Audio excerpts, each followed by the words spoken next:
ان الصلاۃ تنہی عن الفحشاء والمنکر، یقیناً نماز جو ہے بے حیائی کے کاموں سے اور منکر چیزوں سے روکتی ہے۔ اب کون سی نماز روکے گی؟ ہماری نماز نہیں روکتی۔ کیوں نہیں روکتی؟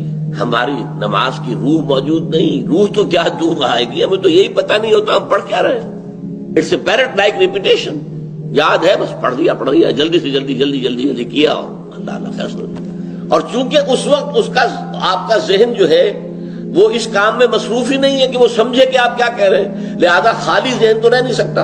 اس وقت آپ کے ذہن میں سب مسائل آ جائیں گے، دکان میں فلاں چیز کم ہو گئی تھی، مجھے خرید کے لانی تھی، فلاں معاملہ یہ تھا، فلاں جو ہے جو افسر نے وہ فائل کے بارے میں کہا تھا وہ ابھی تک تلاش نہیں ہو سکی ہے، وہ کرنی وہ آ جائے گی۔ اس لیے کہ دماغ جو ہے خالی نہیں رہ سکتا۔ جب آپ کا دماغ نماز کے اندر انوالوڈ نہیں ہے تو ویکوم رہ نہیں سکتا اس دماغ میں، پھر وہ چیزیں آپ کی آئیں، اسی کے اوپر آپ کھڑے ہو کر زبان آپ کی پڑھ رہی ہوگی اور دماغ کہیں اور ہوگا۔